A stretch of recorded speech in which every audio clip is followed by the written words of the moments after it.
Welcome or welcome back to my channel.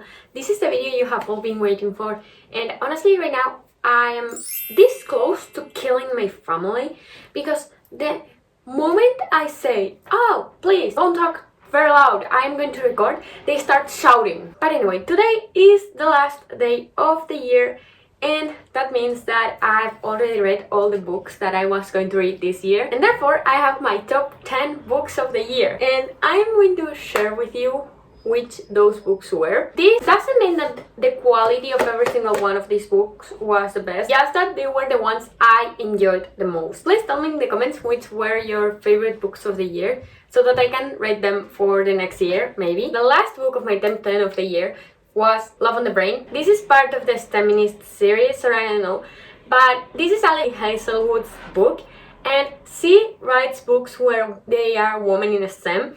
And I guess you already know about this book, but if you don't, you may have heard of The Love Hypothesis, which was the first book, and this is the second one. I am one of those people who did not really enjoy The Love Hypothesis, so if you are hesitant to pick up this book because you did not enjoy The Love Hypothesis, you should do this, because I thoroughly enjoyed this one. Even though I did not love The Love Hypothesis, I didn't care about The Love Hypothesis. I was close to DNF in The Love Hypothesis. I think this one was really good in some way. I was giggling the whole time, and it was great. It was really great. Like, I don't understand how this one was that good, but I guess I just enjoyed it and I forgot I was reading. I was like very intrigued by the plot. Number 9 of this top 10 would be Losers Part 1, and yes, I like Losers Part 1 more than Losers Part 2.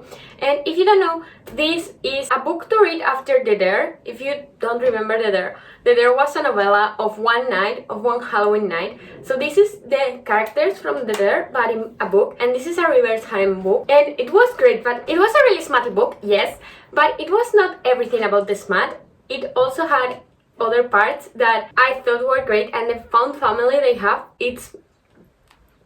So if you're looking for something darker, Losers Part 1 and Losers Part 2 is really great, and I really recommend that. The 7th is the first book I am going to talk about right now from the Addicted Calloway universe. It's Addicted After All, and this is the last book of the Addicted series. If you read everything in order, is the 7th book you read, I think. I cannot recommend this enough. I hated the first Addicted book. I didn't care much about the second one. The third one was starting to get good.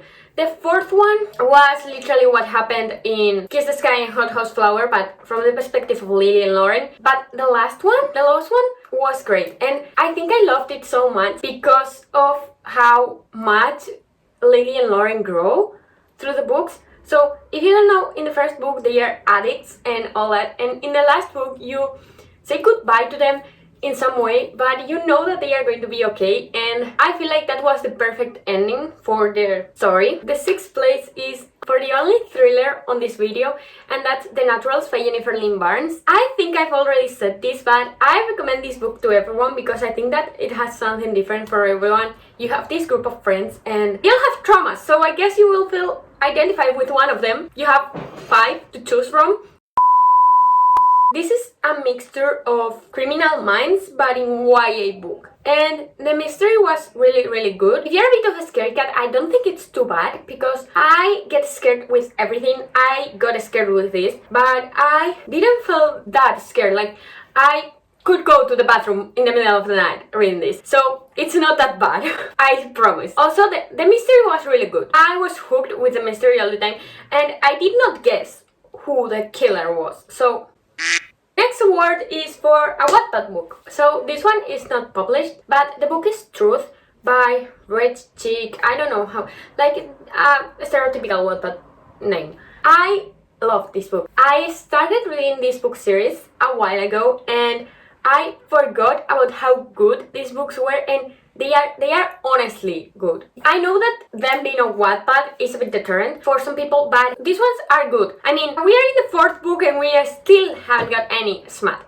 So that's something, being Wattpad. And the thing is, I read the first 2 books a while ago while the author was posting new chapters, and I don't know why, but I think that I got bored of waiting for chapters to post and post and post, so I decided to wait till the books were finished. And they are not finished, but this year I remembered this book and I went on Wattpad, I looked for them and I saw that Truth was finished. So I read the entire Truth book and I started reading the next one, which is not finished and the author is not publishing chapters, and I'm crying inside. But the Valkyria saga is really good and it has fantasy, not just the romance, and it's also reverse harem. So then we have another book of the Addicted / Callaway universe, and that is Hot House Flower.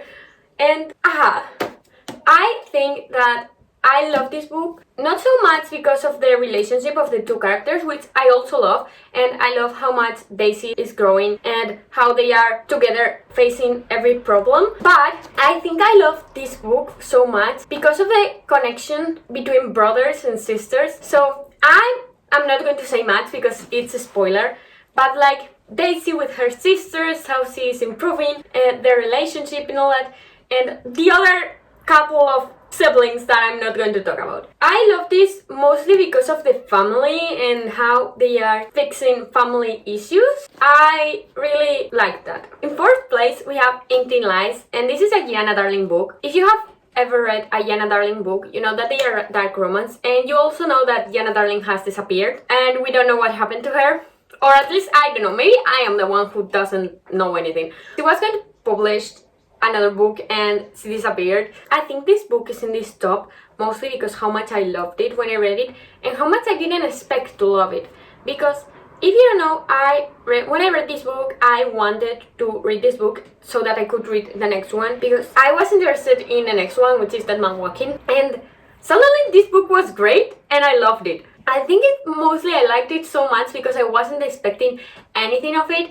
So if you're going to read this series, go without expectation, because most of them are insta-love, and I know how you all are with insta-love. So now, my third favorite book of the year 2022 is definitely for Kiss the Sky by Kristen Beccarici, and they're Conan Rose, and I don't have any other way of justifying this being here. Yeah, they are Conan Rose, they are soulmates, they are my favorite couple, and they are kind of like, I feel like they are my parents in some way, because they are insane, but they kind of, I don't know, they are academic rivals to lovers, and I love academic rivals to lovers, and they are also the parents of the friend group, so I feel like they are my parents too, in some way, and my brain is in some way convinced that all these characters are real. Also, it met every single one of my expectations. Like, this was the fourth book on the series, and this was the one I was more excited about, because I did not love the first three, but we met Connor and Rose in the first three, so I was like, okay, Connor and Rose, we want to read this one. And it met every single one of my expectations, so it left me perfectly satisfied. Now, the second book of my favorite books of the year 2022, it's Finding 13. It's Finding 13. I've already talked about these books so much, I think, but I'm going to talk about them once more because they are my favorite books of the year. My second favorite book of the year was Finding 13. This is a rugby romance, and check your warnings if you're going to read it, but I'm very excited also because Chloe Walsh announced that I don't know if she announced it, but I saw it on Woodred, that she's going to publish Saving 6 on Valentine's Day 2023. So maybe that will be in my next video in the next year. I hope so, because I hope she publishes it. But for now, we have Binding 13, which I did not I never expected this book to be this good. And also, like, the characters seemed so real for some reason. Like, all the characters seemed real to me, and it was hilarious. Like, I don't understand how a book could be so funny. So, Binding 13, I am not going to stop recommending this book ever. And the last book of this top, my favorite book of the year 2022 is Keeping 13. I'm sorry. Yeah.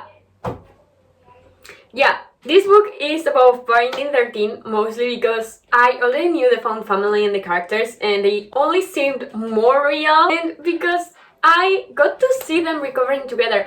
I got to see Shannon recovering, I got to see Johnny finally not being a crackhead, and I got to see more interaction between every single one of the characters in the friend group. So for example, Gypsy and Claire and other characters, and yeah, I'm never going to shut up about this book series, because the Voice of Tommen series is my favorite series right now of all time. And don't mind the covers, they are ugly, but the books inside are good. Please read them. They are great, really. So yeah, I don't know if you expected this, but these are my top 10 favorite books of the year. Please tell me in the comments which were yours, and so we can talk about it and get recommendations from one another. And this is it. I hope you liked this video. If you liked it, you may consider subscribing, because for you it's not much and for me it will make my day. And I hope to see you soon. Bye!